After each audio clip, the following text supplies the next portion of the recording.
Stock in focus today, Hemang, is Avenue Supermarts because the company has come out with an announcement saying that they're going to be investing 175 crores in their e-commerce arm DMart Ready.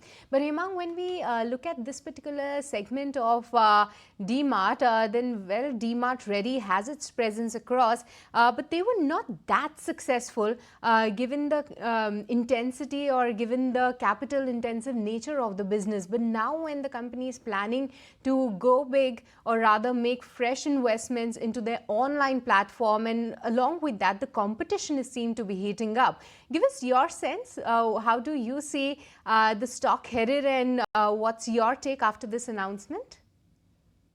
I think DMart, given the way this entire quick commerce has panned out, has underperformed big time. And while at the price point level and at the popularity level, people do want to go out there and do the shopping with DMart.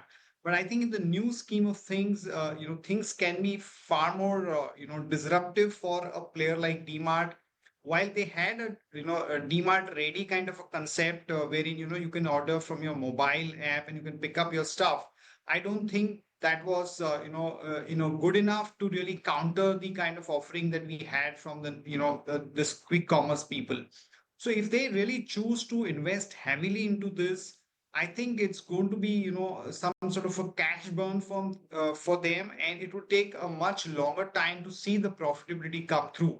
So I'm not too positive on demand at this point of time. I would rather look for the players like Zomato or Swiggy, where you see a much better visibility, at least for next couple of years. Hemang, in the lieu of the extreme heat wave already in the country in major parts, including Mumbai as well, do you think a tactical play could be some of these white good companies? I mean, we've got a couple of brokerages actually upgrading Voltas owing to this, peak summer demand.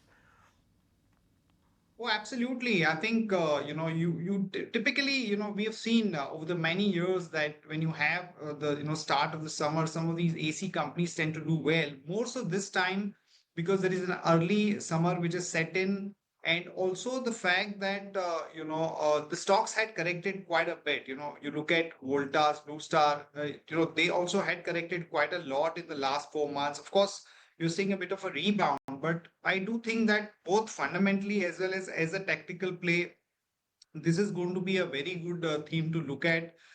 When you look at the management interactions that your channel itself had with Blue Star and Voltas, they are sounding far more confident about their growth. Particularly Blue Star, I think, is looking at almost about 30% kind of a growth. Also, at the same time, some of the AC manufacturers on the cram side, something like PG Electroplast, also could be a good interesting play, because you're seeing a very significant demand coming from the entire white goods space, and the order visibility, growth visibility for those players also is looking quite good.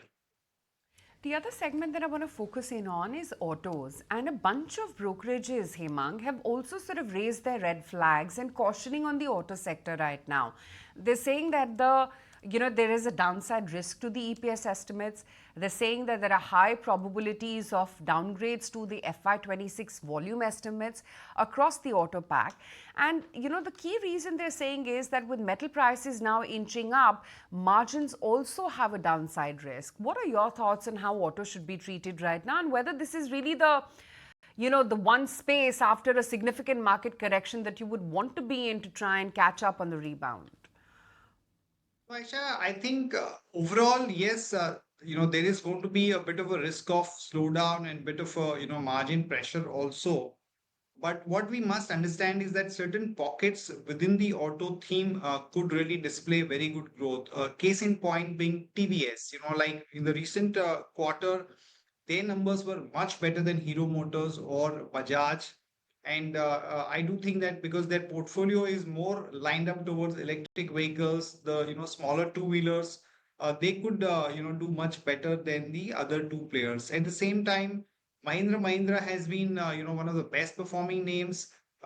Even their EV launch has been so successful, but was shadowed by the possible entry of Tesla, and I don't think there is going to be any material impact as such.